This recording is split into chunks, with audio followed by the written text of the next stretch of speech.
So what we're gonna look at is review 5. Some of y'all who were here this weekend, y'all know we did, I think, review 1, 2, 3, 4.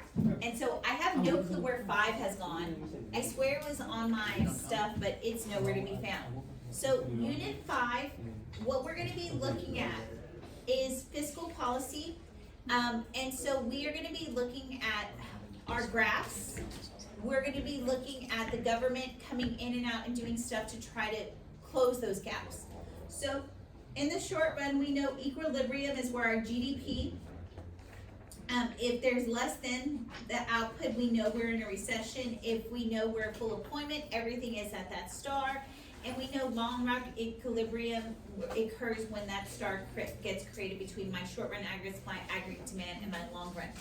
So in order to fix problems with aggregate demand, we see our government will implement fiscal policy where they could change expenditures, what they're spending, and they could do stuff with taxes. And we see that fiscal policy and monetary policy both try to come in and deal with aggregate demand, which is Keynesian economics. We're gonna see the economic policies will sometimes affect aggregate supply if we're dealing with supply side economics. So when the government does contractionary fiscal policy, when they do contractionary fiscal policy, they tax more and government spend less. And they do this to decrease the aggregate demand. And they do this when we have an inflationary gap and the government increases taxes, decreasing spending to combat that. So the use of expansionary fiscal policy usually happens in a recession. And expansionary fiscal policy, we know our government's gonna tax less and they're gonna government spend more. And they do this during a recession to close that gap. Discretionary fiscal policy deals with our government coming in and they realize, oh my gosh, we have a conundrum. Either there's too much inflation or there's too much of a recession, unemployment. And our government comes in and they change taxing and spending. So y'all saw that with the Trump administration and the Biden administration, they did the stimulus. And that discretionary policy took Congress coming together to agree that they had to spend more, right? Fiscal policy will change our taxes and government spending, and it will also affect the government budget. When our government spends and takes in less money, that's gonna lead to a deficit.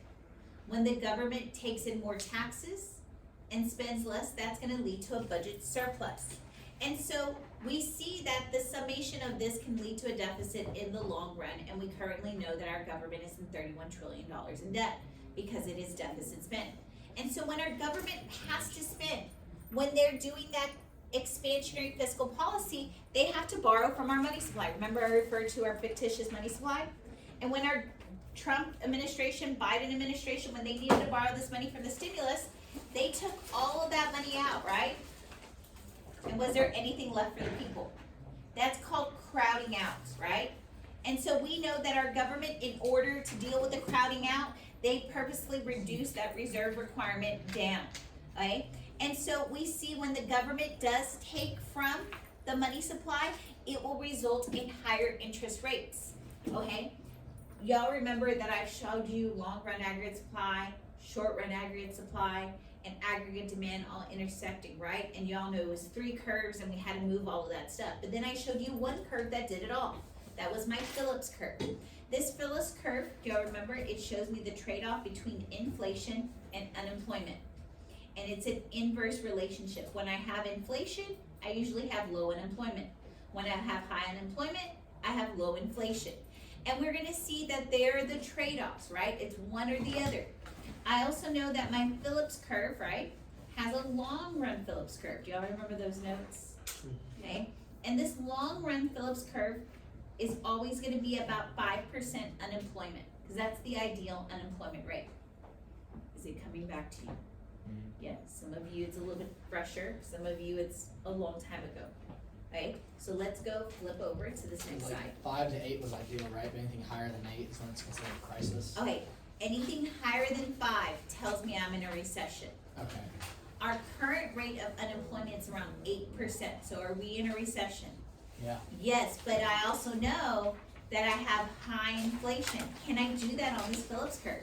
No, you No, can't it's- represent stagflation. On a Phillips curve, exactly, and so we know that on this one, it's either gonna show me an expansion or it's gonna show me a recession, it will not show me stagflation.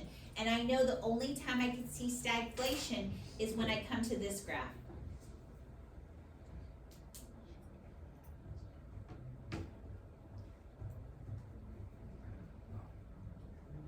Now, do I see unemployment as a problem?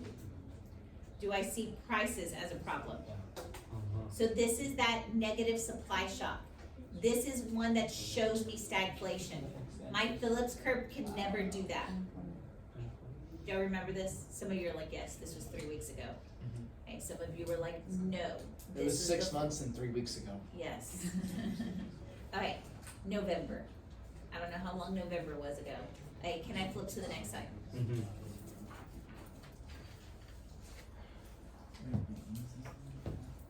Okay, so this one says, explain the difference between a balanced budget and a cyclically balanced budget.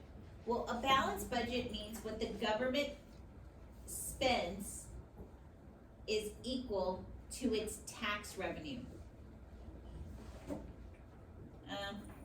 Is this our current state? No, our government spends way more than what it takes in as what? Taxes. Okay, so when I have a cyclically balanced budget, our government spends way more than what it collects in tax revenue. Isn't this our current state? Yes. And so, do we have a deficit problem? Just a little one, right? Okay, so, what is a deficit budget? It's when our government did what? Our government what? Spend more than they have. Spent more than taxpayer revenue.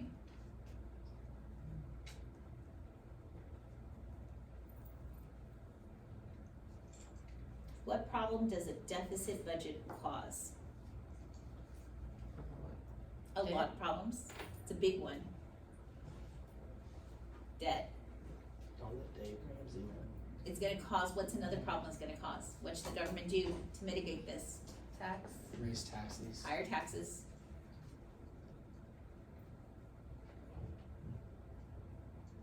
So the government has to pay off debt. They're gonna have to increase taxes. What's gonna happen to aggregate demand? It's gonna go down. Aggregate demand's gonna go down. What's gonna happen to our money supply? It's gonna go down. Interest rates will go up. Is that good? No.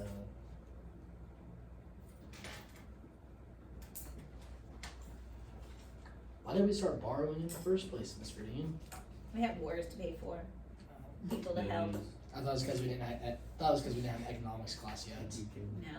Well, no, like economics didn't become a required thing till like, not till like the 90s.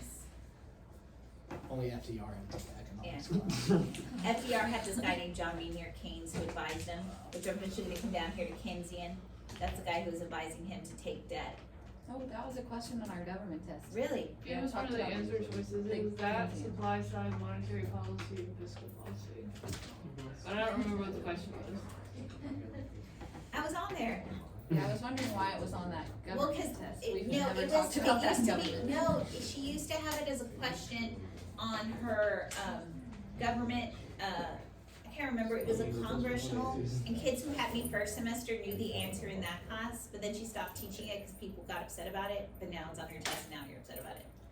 Okay, but there it was, I should have interviewed you earlier.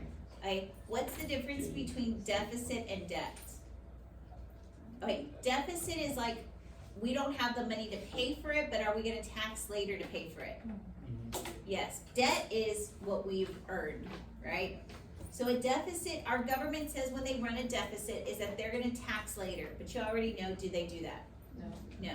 So a deficit is government spending with the intention How of much taxing. every American citizen have to pay off our debt in like 10 years? It's $96,000 per every American. Oh my gosh. To pay it off over like how quickly? this year, every American, $96,000 times 4 people in my household. It's very reasonable. You don't have that in your savings? It's very No. reasonable. Oh, okay. If we stretch it over a span of like 20 years, You could just Maybe. do it But by what- income. Keep going into more. Do it by income, which is a progressive one. you know what? Take more I'm not from gonna it. give them any more money. Right, that's our lunch. I'm not paying it back. Okay. Okay, when we come back, I hate the Chinese outbreaks.